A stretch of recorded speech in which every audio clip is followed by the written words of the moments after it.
Manipuri Wari Pambi Senena Tabiriba Pumnamakpu Amukkasu Hanna Taramno Oksari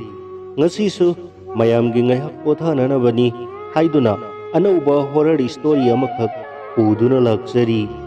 Horror story asigi Mamingna Isagi Hawaido Haujik Taminarasi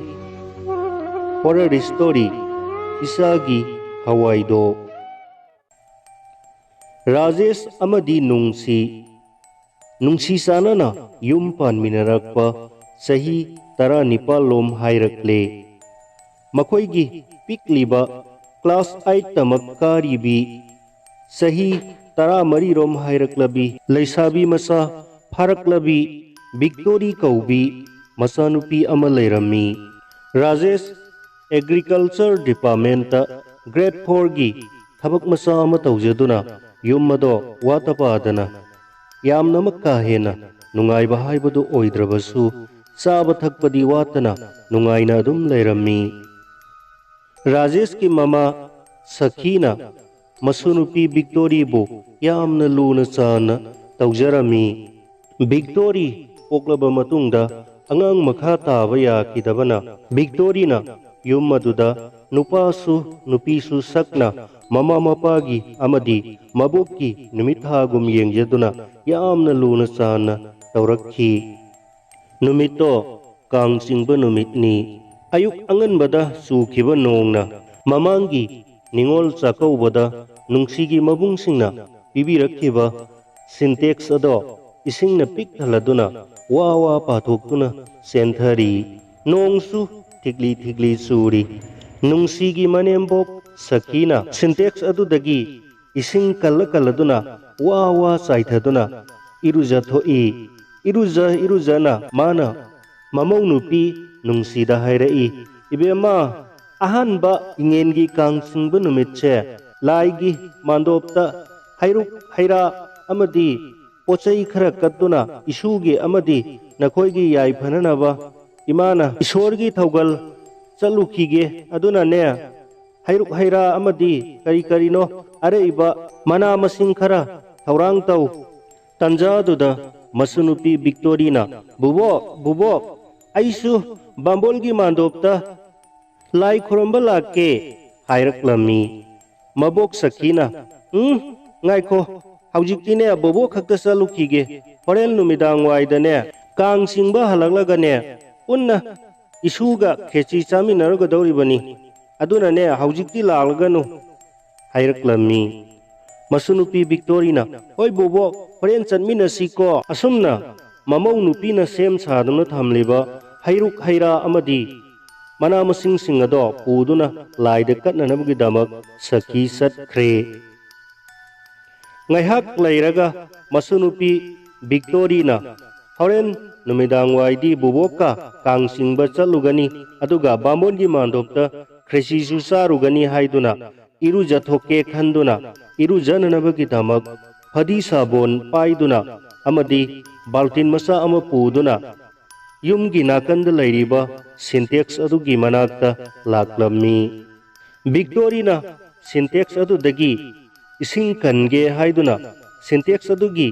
imai sonna yauriba ising aduda yenglubada ising adugi imai aduda sahi mari romgi angang nupi masa amagi saktam mami taduna lairami Victory soai laukhi amadi pakhatkhi mana amuk hanna ising aduda munna yengsilubadadi saktam ado amuk ukhidre Victorina amuk irujananabgi damak ising kange khanduna imai aduda amukka wakhalda singnaba amaga loinana yenglammi mana munna yengsilubadadi syntax manungda yauriba ising adugi imaida sahi mari rom tamak suribi nupi masagi saktam oina magi maithong ado urammi Victory soai laukhi amadi ima haina pakhatna khanglau laurakhi aduga Victory gyan mangduna syntax maya atuda tukre Victory gi mama nungsina masagi khonjel ado tabamaktada pakhatmanduna चाक्संग चाक थोंदुना लेरंबदगी चेंथोरक्की मसाना syntax मनाक्ता तादुना लेरंबदगी महाक्सु पाटखटमंदुना मसाबु पम्बोय सिंगबोय तौदुना थांजिलक्लगा सुमांगी मांगोल अदुदा तुम्हंदुना victory victory नंगबु कैदौरगे हाइदुना ज्ञान ताननबा लांगनरी तंजादो victory की मपाइबुंगो राजेशु युमद लैतबा मतांगनी नुंसीना मसानुपीबु ज्ञान ताननबा लाक्नरिंगै तंजादुदा मनेम्बोक सखीसु हलक्लमी सखीना परपरप चंगलक्तुना कैदौरगे इसूबु कैदौरगे हाइबदा आइसु खंगदे इमा महांगना कन्ना लाउरकपगी खोंजेल ताय हाइदुना चेंथोलकपदा syntax मनाक्ता तुदुना Laramie हाइबदगी मबोक अदुसु पाखतना इबेमा victory नंगबु कैदौरगे हाइदुना विक्टोरीबु लाइकनरिबदो यावरमी victory दो तमना ज्ञान तारक्लमी मबोकना इसूबु कैदौरगे हंगबदा विक्टोरीना बुबोक मम्मा हाइना कौरक्लमी अदुबु victory की खोंजेल अदो यामना पिकलीबी सही मरी रोमत ngairibi nupi masa amagi khonjel da kaurapani mamaga mabokado ngakpada loikhre makoina isubu kaidaurage victorina bubo mama ai kaisu taude haina khonjel adudi pikliba sahi mari romta ngairibi nupi masa amagi khonjel da adumak hairaklammi thaudau aduda pakhal aduna victory gi mama nungsina mapa rajesh ta khudakta phone तौदुना कौरमी राजेश लाक्तुना Victoria की कोयरक्लिब film मदुदा पाखलदुना खुदक्ता hospital दा पुखलम्मी हॉस्पिटल यौरब मतुंगदा डॉक्टरना नर्स दा ड्रिप अमा कापननबा हाना याथंग तौरमी ब्लड सैंपल लौदुना ई टेस्ट तौननबसु थौरांग तौरमी ई गी चांगयेंग अमदी MRI CT स्कैन सिंबा लौदुना येंगबदसु थोइदोकना अकाइबा अमता थेंगनरमदे अदुदगी राजेशना डॉक्टर दा हंगबदा डॉक्टरना महाकिसे हक्सांगदा थोइदोकना अकाइबा अमता उबो फंगदे मियोय मिताउ सुरकपगी लैसाबी मसा फारकपगी हार्मोन चेंज लाकपदगी ब्रेन दा अहोंगबा लाकपदगी थोकपा थौदोक सोइदना ओइगनी अदुना हॉस्पिटल दा मतम खरा लैकिगे हायरबसु याय नत्रगा युमदा हल्लगे हायरबसु यारगनी हायरक्की मतांग अदुदा राजेश की ममा सखीना इबुंगो युमदा पुथरगा लाइटिन की कई खर खुरमदुना येंगुरसी हायबदगी हॉस्पिटल दगी हलक्ले युम यौरबदा विक्टोरीना सही मरी रोमतगी नुपी मसा अमगी खोंजेलदा ममा बाबा ऐसे नकोईगी नचानुपी अहलने अबु खंद्रब्रो हायरकपदा राजेश अमदी नुंसी पुंगक ngakhi masagi oiribu phiwam maduda makhoi karino tawpham khangkhide tanjaduda sakhina ibungo tapthadana kana raroi maiba ahiba amatangne kauruduna isu se amtang yengthohansi aduga karino laitin khuramba yaba khara khuram thoktuna amuk yengsi tanjaduda victorina bubo नसूबु खंद्रब्रो आई नसु अहन्ने mama बाबा ऐसे नखोइगी नचानुपी अहन्ने आइबु खंद्रब्रो हायरकपदुदा राजेश हौख्रबा थौदोक अमा खंगनिंग निंगसिंगलक्तुना ममितगी मपी तारक्की मबोक सखी अमसुंग नुंसीसु ममितगी मपी सिंथरक्की इबुंगो तौरिबा थौदोकसे माता अमनी इमा माइबा अमत कौरुखीगे हायरमलग सखीदो प्रप चतख्रे विक्टोरीना पिकलीबी सही मरी रोमत ngairibi nupi masa amagi khonjelda इमा बाबा ऐसे नखोइगी नचानुपी अहन्ने हाइबा खोंजेलदो हौखिबा थौदोक अमा निंगसिंगलदुना राजेश अमदी नुंसी ममितगी मपी सिंथरी ममा इबेमा सखीना माइबा अमा पुदुना लाक्ले माइबा दुना संगलक्पा मतमदा विक्टोरीना पिकलीबी नुपी मसा दुगी खोंजेलदा उपुमाइबा नंग चंगलकनो नंग अखोई युमदा चंगलकनो हाइना कन्ना लाउरमी माइबा दुना अंगांग दुगी खुदांग दो पाइदुना अमुक्तंग ꯃꯤꯍꯨꯟ ꯌꯦꯡꯒꯦ ꯍꯥꯏꯔꯛꯈꯤ꯫ ꯃꯍꯥꯛꯅ ꯆꯪꯂꯛꯄꯗ ꯚꯤꯛꯇꯣꯔꯤꯅ ꯌꯥꯝꯅ ꯀꯟꯅ ꯌꯥꯅꯤꯡꯗꯕ ꯑꯃꯗꯤ ꯑꯁꯥꯎꯕꯒꯤ ꯈꯣꯟꯖꯦꯜꯗ ꯆꯩꯔꯛꯂꯝꯃꯤ꯫ ꯑꯗꯨꯃꯛꯄꯨ ꯃꯤꯍꯨꯜ ꯑꯃꯨꯛꯇꯪ ꯌꯦꯡꯒꯦ ꯀꯟꯅ ꯍꯥꯏꯔꯛꯄꯗꯒꯤ ꯃꯈꯣꯏꯅ ꯅꯝꯗꯨꯅ ꯐꯥꯗꯨꯅ ꯃꯥꯏꯕ ꯑꯗꯨꯅ ꯅꯨꯄꯤꯃꯆꯥ ꯚꯤꯛꯇꯣꯔꯤꯒꯤ ꯈꯨꯗꯥꯡ ꯄꯥꯏꯗꯨꯅ ꯌꯦꯡꯈꯤ꯫ ꯃꯥꯏꯕꯗꯨꯅ ꯈꯪꯂꯦ ꯀꯅꯥꯒꯨꯝꯕ ꯑꯃꯒꯤ ꯊꯋꯥꯏꯅ ꯚꯤꯛꯇꯣꯔꯤꯒꯤ ꯍꯛꯆꯥꯡꯗ ꯆꯪꯗꯨꯅ ꯂꯩꯔꯦ ꯍꯥꯏꯕꯗꯣ꯫ ꯑꯣꯖꯥ ꯃꯥꯏꯕ, ꯀꯝꯗꯧꯁꯤꯒꯦ? ꯊꯣꯛꯂꯤꯕ ꯊꯧꯗꯣꯛ ꯑꯁꯦ ꯑꯩꯈꯣꯏꯁꯨ ꯃꯪꯒ ꯆꯞ ꯃꯥꯟꯅꯔꯦ꯫ ꯀꯔꯤꯅꯣ ꯇꯧꯔꯤꯕꯁꯤꯕꯣ? ꯑꯣꯖꯥ ꯃꯥꯏꯕ, ꯐꯖꯅ ꯑꯃꯨꯛꯇꯪ ꯌꯦꯡꯕꯤꯌꯨ꯫ ꯑꯣꯖꯥ ꯃꯥꯏꯕꯒꯤ ꯑꯋꯥꯃꯜ ꯃꯇꯤꯛ ꯆꯥꯅ ꯇꯧꯖꯒꯅꯤꯀꯣ ꯍꯥꯏꯔꯛꯂꯝꯃꯤ꯫ ꯃꯥꯏꯕ ꯑꯗꯨꯅ ꯏꯕꯨꯡꯉꯣ, ꯃꯍꯥꯛꯀꯤ ꯍꯛꯆꯥꯡꯗ ꯀꯅꯥꯒꯨꯝꯕ ꯑꯃꯒꯤ ꯊꯋꯥꯏ ꯆꯪꯗꯨꯅ ꯂꯩꯔꯦ꯫ ꯑꯃꯨꯛꯇ ꯍꯥꯏꯕꯤꯌꯨ, ꯌꯨꯝ ꯑꯁꯤꯗ ꯃꯃꯥꯡꯒꯤ ꯃꯇꯝꯗ ꯀꯔꯤ ꯀꯔꯤ ꯊꯧꯗꯣꯛ ꯊꯣꯛꯈꯤꯕ ꯂꯩꯕꯒꯦ? ꯑꯉꯥꯡꯁꯤꯡꯅꯆꯤꯡꯕ ꯂꯩꯈꯤꯗꯕ ꯌꯥꯎꯈꯤꯕꯔꯥ? ꯍꯪꯂꯛꯂꯝꯃꯤ꯫ ꯔꯥꯖꯦꯁꯅ ꯃꯥꯏꯕ ꯑꯗꯨꯕꯨ ꯃꯍꯥꯛꯀꯤ ꯗ꯭ꯔꯣꯌꯤꯡ ꯔꯨꯝꯗ ꯄꯨꯁꯤꯟꯗꯨꯅ ꯐꯝꯍꯜꯂꯝꯃꯤ ꯑꯗꯨꯒ ꯋꯥꯔꯤ ꯍꯧꯔꯛꯂꯝꯃꯤ꯫ ꯑꯣꯖꯥ ꯃꯥꯏꯕ,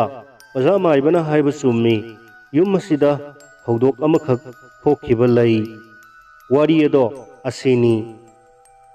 ꯉꯁꯤꯗꯒꯤ ꯆꯍꯤ 19ꯂꯣꯝꯒꯤ ꯃꯃꯥꯡꯗ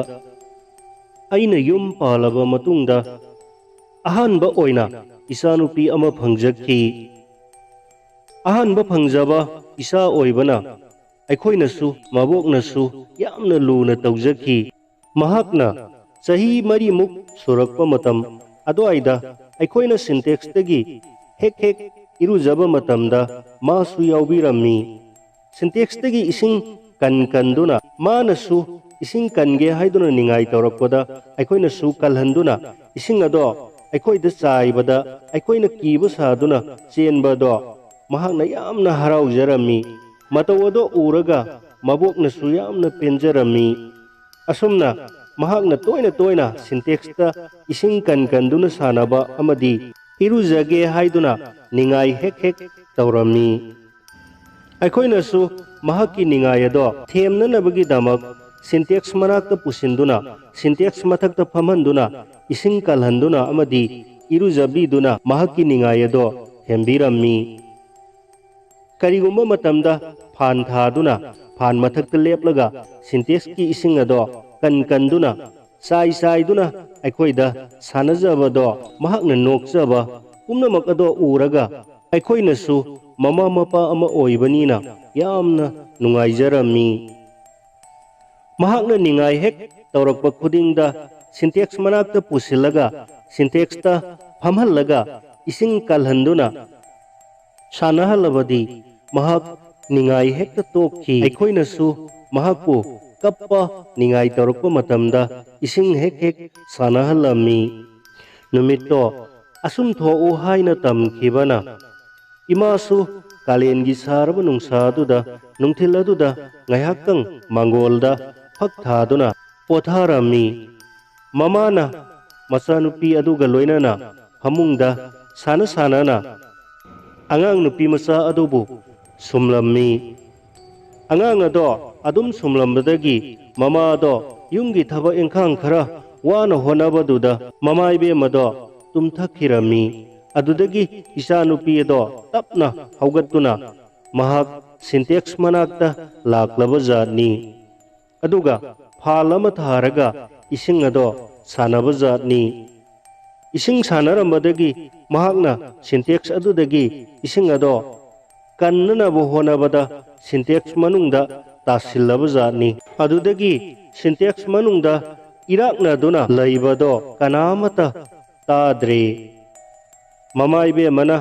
ꯃꯤꯀꯞ ꯊꯣꯔꯛꯄ ꯃꯇꯝꯗꯗꯤ ꯃꯆꯥꯅꯨꯄꯤ ꯑꯗꯣ ꯂꯩꯔꯝꯗꯕꯗꯒꯤ ꯐꯨꯛ ꯍꯧꯒꯠꯇꯨꯅ ꯑꯉꯥꯡ ꯑꯗꯣ ꯀꯧꯔꯗꯨꯅ ꯊꯤꯔꯛꯄꯗ ꯁꯤꯟꯇꯦꯛꯁ ꯃꯅꯥꯛꯇ ꯐꯥꯜ ꯑꯗꯣ ꯊꯥꯗꯨꯅ ꯂꯩꯔꯝꯕꯗꯒꯤ ꯃꯃꯥ ꯑꯗꯨꯅ ꯆꯤꯡꯅꯔꯗꯨꯅ ꯄꯔꯞ ꯆꯪꯁꯤꯟꯗꯨꯅ ꯁꯤꯟꯇꯦꯛꯁ ꯃꯅꯨꯡꯗ ꯌꯦꯡꯂꯨꯕꯗꯗꯤ ꯁꯤꯟꯇꯦꯛꯁ ꯃꯅꯨꯡꯗ ꯏꯆꯥꯅꯨꯄꯤ ꯑꯗꯣ ꯁꯤꯗꯨꯅ ꯂꯩꯔꯝꯈꯤ꯫ ꯈꯨꯗꯛꯇ ꯏꯆꯥꯅꯨꯄꯤ ꯑꯗꯣ ꯃꯃꯥꯒ ꯃꯕꯣꯛꯀꯅ ꯍꯣꯁꯄꯤꯇꯥꯜꯗ ꯄꯨꯈꯠꯄ ꯃꯇꯝꯗꯗꯤ ꯗꯣꯛꯇꯔꯅ ꯑꯉꯥꯡ ꯑꯁꯦ ꯁꯤꯔꯕ ꯃꯇꯨꯡꯗ ꯑꯣꯏꯅ ꯄꯨꯈꯠꯄꯤꯔꯛꯑꯦ ꯍꯥꯏꯔꯛꯈꯤ꯫ ꯃꯗꯨꯒꯤ ꯃꯇꯨꯡꯗ ꯑꯩꯈꯣꯏ ꯄꯨꯝꯅꯃꯛ अंगाउबग चप मानना चागनी थक्कनी खंखिदे यामना वाना लेनखी ख्वाइदगी हेना सोक्लिबना ममा इबेमनी ममादी मतम सांगना अंगाउबिगुम लैरमखी मदुदगी डॉक्टर लेनिना पीबा हिदाक खरा चांग नायना पीजबदगी ज्ञान तारखिबनी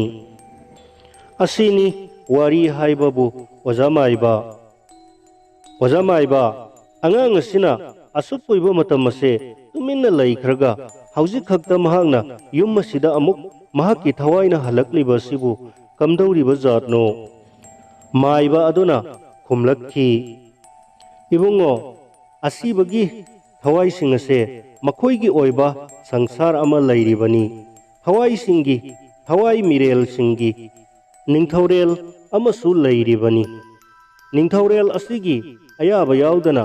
थवाई अपुंबी सिंह असिना मखोइना सानानिंगबा मफमदा सानाबा चनिंगो मफमदा चटपा हलकपा कैदोंनुंगदसु यादे मागी मतम सुरदुना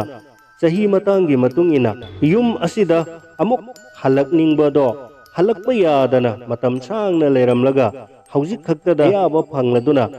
थवाई अपुंबी ओइना अमुक हलकलिबनी अदुबु हलकलिबा थवाई असे मतम अमदा नखोइगी नचानुपी अदो ओइरमलबसु हौजिकती थवाई अपुंबी हाइबदो ओइरे महाकना नखोइदा अकी अखंग थोगनबा अमदी नखोइबु वाहनबा नखोइदा दशा पीबा असिगुंबा कया असिना मखोइगी साजत ओइरबनी अदुना नंगी नचानुपी असिदा चंगलिबा थवाई असे नहाकी लैखिद्रबा नचानुपी अदुगी थवाई अपुंबीदो तानथोक्तबा यारोय मसी हेक तानथोक्त्रिबा मखै नचा से चोइरोल पारोल ngang मिरोल तारोइदौरिबनी अदुना थवाई असे तानथोक्ननबा होनदबा यादे थवाई अपुंबी तानथोक्पसे अराइबा थबक्ति नतेको इबुंगो अदुना मसे यामना चेक्सिन्ना तौगदबनी करिगुंबा सोइरबदी थवाई अपुंबी मयाम अमा महांगना कौरुदुना थवाई मिरेल सिंह लाक्तुना नकोइबु अवाबा पीगदौरिबनी थवाई तानथोक्ननबा होनरिबा माइबा अइगी थवाइबुसु मखोइना लौगे हाइरक्कदौरिबनी अदुना थबक असे चेक्सिन्ना तौदबा यादे राजेशना फगनी ओजा माइबना सी तौसी हाइबदो अखोइ अदुमक तौजगनी ओजा माइबगी अवामल अखोइ मतिक चानसु कच्चगनी असुमना राजेशना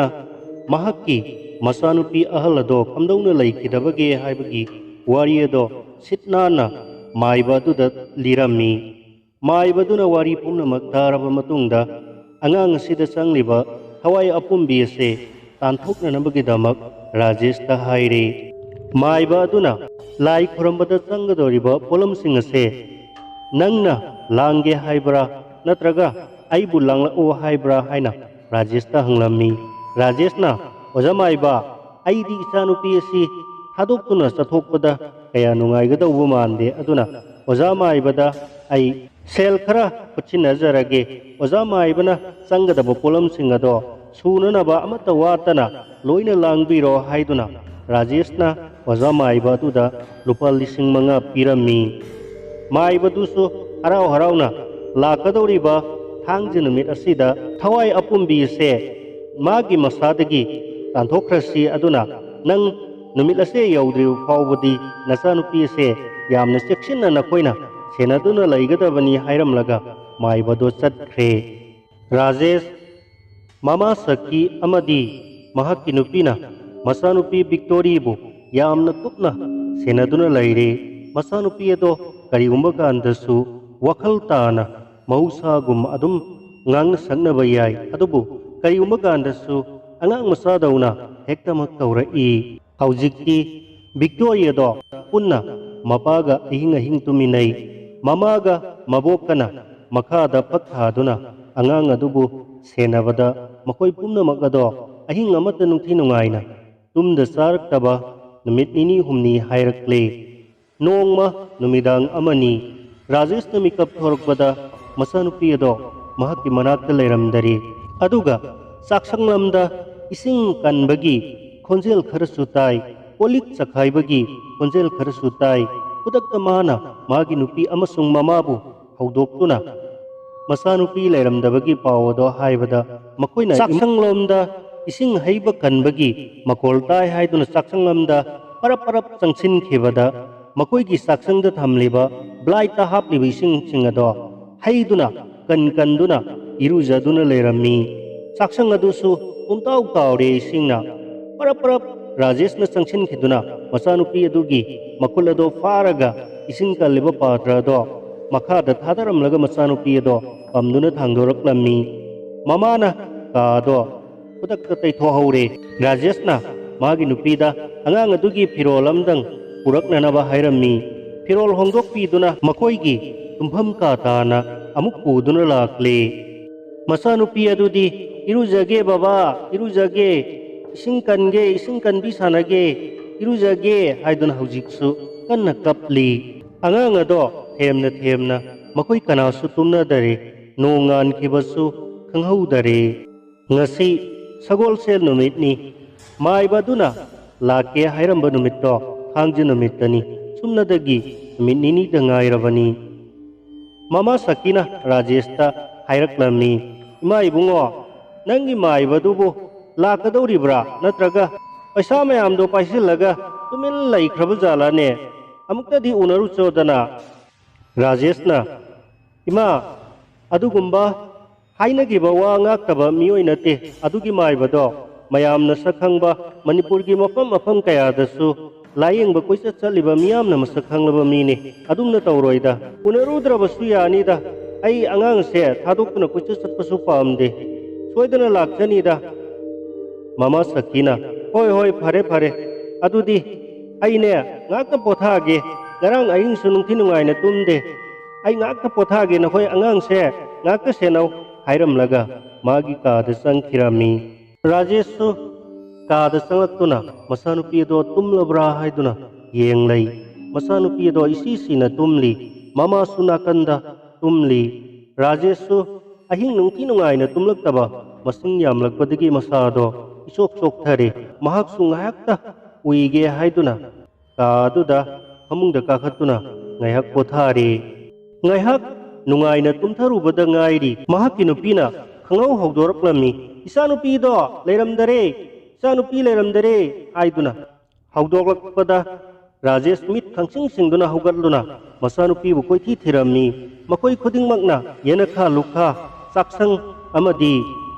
ka sangduna koithi thirami adubu masanupi do leramdare makoina koithi thirakpada mamaida rajeshna washroom lomda चंगलकपदा मसानुपी विक्टोरिया दो नोक तुना मखोइगी सवार दुदगी सिंग थारदुना नुंगाइना फमदुना इरुजादुना लेरमी राजेशना खुदक्ता सवार दो मुथलमी अदुगा माना मचानुपीबु पमदुना पुगे तौरकपदा महाकु खंगिन इंथुरमलगा कन्ना नोक तुना चेन खिरमी महाकसु तानरकलमी परप चेलकलगा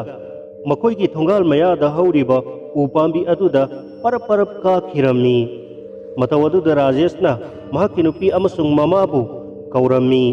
ममा बाबाबु नुंसीद्रब्रो हाइदुना महाकसु उमथक्ता काखलंगलमी ममा सखी अमसुंग महाकी नुपीना उमखादा कपतुना येंगदुना लैरी मचानुपी विक्टोरियाना नोकनक्तुना उमथक्ता तपना सुमकारी राजेशना मचानुपी अदो उमथक्तगी चोंथकी लाखिगदरा हाइबगी पाखतपना मिहुलदो सेंगुम सेंगानै करिगुम्बा अंगांग अदो तारक्लबसु सोक्तननबा मामा अमसुंग महाकी नुपीदा हाइरम्मी असुमना राजेशना तपना उवदो काखिदुना मचानुपीबु तपना उमखादा उथरक्ननबा होनरक्लमी राजेशना यामना वाना मदी मिपाई थवाइबा पाखतचबगा लोइनना मचानुपीदुबु उचिना चिन्ना उमथक्तगी लौथरक्तुना मखोइना का मनुंगदा उसिलक्लमी नुंसीरबसु नुंसीना उपाय लैतबदगी अंगांग अदो मचानुपी अदो हौजिक्ति कांथोंदा थौरीना पुंदुना हमलसी हाइना ngangnare masanupibu kangthonda thorina punduna hamle kappa lepte mama aibu pungano aibu thado o mama aibu thado pio hairakpasida victory gi mama nungsidi laipam safam khangdare matonta kapchabana mitlegi pi खाम ngamde asumna maiba aduna lakye hairamba thangju numit ado yaurakle ayuktani Rajeshna maiba adugi mayumda ngahakta yauruduna lai khurambado soidananaba hairorage haiduna chatki maiba do unare Rajeshna maiba aduda hanglaklammi oja maiba lai khurambagi polam khuding magado suna laibirabra suna phangbirabra maiba duna phange phange horen se ai soidana laklage mi tumna khraba misik mirau khol ta draba matamda tawgadaba lai khuramba oibanina aikoina yamna cheksinna tawdaba yaroi aduga hawai apumbi tanthokpa se aruba amani aduna ai itomtana pangthokpasu yaroi aduna aigi sebok amasu puduna lakani hairaklammi Rajeshna maiba aduda oja maiba soidana lakpiu haiduna amuksu lupa lising ahum amasu pirammi maiba duna harau harauna soidana lakagadabani haiduna lehore masanupi Victory dudi ngasigi numitse kappaga laubaga yamna tawrammi hakki khonjelda pikliba sahi mari romtagi nupi masa amagi khonjelda ngasidi yamna kappi mama baba aise nasanupi ahanne aina koiga laiminaganiye aibu tanthokpigano haiba khonjelda Victory do ngasidi yamna kappaga laubaga amuktoiba mahakku senabada awaba ma oinari haina midangi matam yausilakle haina kibagi matungina oja maiba do ai khurambagi pochai singal loinana mahakki sebok amaga lakminari ngahaktang lai khurambagi matam ase watli misik mirau khol tadraba numidang pung 12 muk tarakpa adaida taubuna khwaidagi hena fagani haibadagi matam ado yaurakpa ngaiba oina maiba duna makoina tawgadaba thabaksing tathok tasin taunaduna laire sanupi Victory adusu kappa lauba khonjel se hena hauna kankhala i maibana angang adugi masina do phi amana unnanaba hairaklammi natragadi mahangna yamna kanna lauba khongba tawragadi yumlon kaironaba singna taraga kaidaurage haina changnarakpasu yai adu oirabadi aikoina tanthokadariba thawai apombi se mai pakna tanthokpa ngamloi haibadagi machanupigi masina do phi amana setna punsille numidang pung 12 tare lai khoramnanabagi damak sem sare maiba aduna lai khorambagi posai singado phajana sillangduna karino soli aduga mahakki sebok aduna khutta lai ama paiduna mahakki ojadubu senari maibana haibagi matungina laptakna Rajeshna masanupi Victory adubu mama amasung mahakki nupina kanna faduna hamli masanupi ado kanna laurabasu masina do mensin kibana makoldi thoktre ahing ado pana thingjilaktabani lai khuramba haure kadomdagino khangaudana silakpa nungsit amana makoina lairiba uja tawribo mafam aduda laina sitpa horakle manak adoida hauriba uwa sing adusu fara hairakle mataw aduda makoi kiba phaurakle adubu maiba duna pumnamak ado kidananaba hanana makoida wa sinakrabani khudakta machanupi Victory ado hawgalaklaga parap chelaktuna u aduda kage haina tawbada Rajesh amadi makoi mayam changduna oja maiba adubu senariba mahakki sebok adusu yauna hare aduga namduna mahakko amuk punsilami aduga makoi mayam changduna namduna faduna thamlami maiba dudi mahakki lai khurambado adumak makha sathari kanna sisilakpa nungsitna mahakna lai khuramlibam fam adugi maira singado mutnanaba honarabasu maibagi haisingba mantra amadi mahakki saktina mayado muttananaba kanna honari mafamado sayok sangum usek waya kayana lakna khongnabagi makol kaya sutari adubu makoi kanamata idananaba maibaduna hairakpadagi masana nabatabu farabadi khanduna makoi khudingmak kirabasu amata ninghanadana lai khurambado loidri faubadi masabu kanna senajarami nungsitna yamna kan sisilakpa matam aduda Victory na mangonda pulamba khauri singa dobu ꯊꯥꯗꯠꯂꯝꯂꯒ ꯑꯃꯗꯤ ꯃꯥꯕꯨ ꯐꯥꯔꯤꯕ ꯃꯃꯥ ꯃꯄꯥꯁꯤꯡ ꯑꯗꯨꯕꯨ ꯀꯟꯊꯣꯛꯂꯝꯂꯒ ꯃꯥꯏꯕ ꯇꯝꯅ ꯆꯦꯟꯁꯤꯜꯂꯛꯈꯤ ꯃꯥꯏꯕꯒꯤ ꯃꯈꯧꯔꯤ ꯑꯗꯣ ꯃꯦꯠꯈꯤ ꯃꯇꯝ ꯑꯗꯨꯗ ꯁꯦꯕꯣꯛ ꯑꯗꯨꯅ ꯃꯍꯥꯛꯅ ꯄꯥꯏꯔꯤꯕ ꯂꯥꯏꯔꯤꯛ ꯑꯗꯨꯗ ꯃꯟꯇ꯭ꯔ ꯈꯔ ꯁꯣꯟꯗꯨꯅ ꯏꯁꯤꯡ ꯈꯔ ꯚꯤꯛꯇꯣꯔꯤꯗ ꯈꯤꯛꯄꯗꯒꯤ ꯈꯨꯗꯛꯇ ꯚꯤꯛꯇꯣꯔꯤꯗꯣ ꯋꯥꯟꯊꯈ꯭ꯔꯦ ꯃꯥꯏꯕ ꯑꯗꯨꯁꯨ ꯋꯥꯅ ꯍꯧꯒꯠꯂꯛꯂꯒ ꯂꯥꯏ ꯈꯨꯔꯝꯕꯗꯣ ꯑꯃꯨꯛ ꯃꯈꯥ ꯆꯠꯊꯔꯝꯃꯤ ꯚꯤꯛꯇꯣꯔꯤ ꯑꯗꯣ ꯃꯃꯥ ꯃꯄꯥꯅ ꯀꯩꯗꯧꯔꯒꯦ ꯍꯥꯏꯗꯨꯅ ꯌꯥꯝꯅ ꯄꯥꯈꯠꯆꯔꯝꯃꯤ ꯃꯥꯏꯕꯅꯗꯤ ꯀꯔꯤꯁꯨ ꯇꯧꯔꯣꯏ ꯍꯥꯏꯕꯗꯒꯤ ꯑꯉꯥꯡ ꯑꯗꯨꯕꯨ ꯁꯦꯟꯅꯗꯨꯅ ꯂꯥꯏ ꯈꯨꯔꯝꯕꯗꯣ ꯃꯈꯥ ꯆꯠꯊꯔꯝꯃꯤ ꯈꯪꯍꯧꯗꯅ ꯀꯟꯅ ꯍꯨꯝꯖꯤꯜꯂꯛꯄ ꯑꯀꯟꯕ ꯁꯥꯍꯨꯝ ꯁꯥꯐꯨ ꯑꯃꯒ ꯂꯣꯏꯅꯅ ꯃꯥꯏꯕ ꯑꯗꯨꯒ ꯀꯅꯥꯒꯨꯝꯕ ꯑꯃꯒ ꯏꯟꯅ ꯂꯥꯛꯅ ꯐꯥꯅ ꯅꯝꯅꯕꯒꯤ ꯃꯑꯣꯡꯗ ꯇꯧꯔꯛꯂꯝꯃꯤ ꯃꯗꯨꯗ ꯃꯍꯥꯛꯀꯤ ꯁꯦꯕꯣꯛ ꯑꯗꯨꯅ ꯆꯪꯁꯤꯟꯗꯨꯅ ꯂꯥꯏ ꯈꯨꯔꯝꯕꯗꯣ ꯀꯥꯏꯗꯅꯅꯕ ꯃꯍꯥꯛꯅ ꯃꯟꯇ꯭ꯔ ꯁꯣꯟꯗꯨꯅ ꯃꯈꯥ ꯑꯗꯨꯃꯛ ꯆꯠꯊꯔꯝꯃꯤ ꯃꯥꯏꯕ ꯑꯗꯨꯅ ꯂꯩꯃꯥꯏꯗ ꯊꯔꯣ ꯊꯔꯣ ꯑꯣꯜꯂꯝꯃꯤ ꯑꯗꯨꯕꯨ ꯃꯇꯧ ꯑꯗꯨꯗ ꯂꯩꯔꯤꯕ ꯃꯃꯥ ꯃꯄꯥ ꯑꯃꯗꯤ ꯔꯥꯖꯦꯁ ꯌꯥꯝꯅ ꯉꯛꯂꯝꯃꯤ ꯑꯀꯤꯕꯁꯨ ꯐꯥꯎꯔꯝꯃꯤ ꯑꯗꯨꯕꯨ ꯑꯁꯤꯒꯨꯝꯕꯁꯤꯡ ꯑꯁꯦ ꯇꯧꯔꯛꯂꯕꯁꯨ ꯃꯈꯣꯏꯅ ꯀꯤꯗꯅꯕ ꯍꯥꯏꯗꯨꯅ ꯍꯥꯟꯅꯅ ꯃꯥꯏꯕ ꯑꯗꯨꯅ ꯋꯥꯔꯤ ꯄꯨꯝꯕ ꯂꯤꯈ꯭ꯔꯕꯅꯤ ꯃꯥꯏꯕ ꯑꯗꯨꯅ ꯂꯥꯏ ꯈꯨꯔꯝꯕꯗꯣ ꯂꯣꯏꯁꯤꯜꯂꯛꯄꯗ ꯃꯈꯣꯏ ꯃꯌꯥꯝꯅ ꯁꯦꯟꯅꯗꯨꯅ ꯂꯩꯔꯤꯕ ꯚꯤꯛꯇꯣꯔꯤꯌꯥꯗꯣ ꯃꯤꯠ ꯈꯪꯄꯥꯡ ꯄꯥꯡꯂꯛꯂꯒ ꯀꯅꯥ ꯑꯃꯠꯇꯅ ꯐꯥꯕ ꯉꯝꯂꯔꯣꯏꯗꯕ ꯑꯀꯟꯕ ꯁꯥꯐꯨ ꯑꯃꯒ ꯂꯣꯏꯅꯅ ꯃꯃꯥ ꯃꯄꯥꯕꯨ ꯏꯟꯊꯣꯛꯂꯝꯂꯒ ꯄꯔꯞ ꯄꯔꯞ ꯃꯈꯣꯏꯒꯤ ꯊꯣꯡꯒꯥꯜ ꯃꯌꯥꯒꯤ ꯎ ꯑꯗꯨꯗ ꯀꯥꯈꯠꯈ꯭ꯔꯝꯃꯤ ꯑꯗꯨꯒ ꯎ ꯑꯗꯨꯒꯤ ꯃꯊꯛꯇꯒꯤ ꯑꯃꯨꯛ ꯇꯥꯔꯛꯂꯝꯃꯤ ꯌꯥꯝꯅ ꯑꯀꯟꯕ ꯁꯥꯐꯨ ꯑꯃꯒ ꯂꯣꯏꯅꯅ ꯚꯤꯛꯇꯣꯔꯤꯌꯥꯗꯣ ꯂꯩꯃꯥꯏꯗ ꯋꯥꯟꯊꯗꯨꯅ ꯇꯥꯈ꯭ꯔꯦ ꯃꯥꯏꯕ ꯑꯗꯨꯁꯨ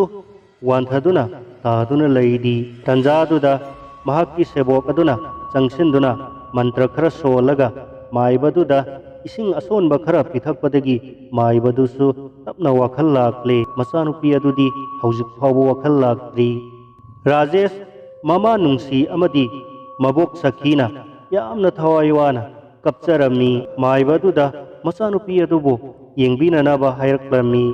ꯃꯥꯏꯕꯗꯨꯅ ꯀꯔꯤꯁꯨ ꯄꯥꯈꯠꯀꯅꯨ ꯍꯧꯖꯤꯛꯇꯤ ꯆꯪꯗꯨꯅ ꯁꯥꯟꯅꯔꯝꯕ ꯅꯈꯣꯏꯒꯤ ꯂꯩꯈꯤꯗ꯭ꯔꯕ ꯅꯆꯥꯅꯨꯄꯤ ꯑꯗꯨꯒꯤ ꯊꯋꯥꯏ ꯑꯗꯣ ꯉꯝꯅꯃꯛ ꯆꯠꯈ꯭ꯔꯕꯅꯤ ꯃꯍꯥꯛ ꯑꯃꯨꯛ ꯍꯟꯅ ꯃꯐꯝ ꯑꯁꯤꯗ ꯂꯥꯛꯂꯔꯣꯏ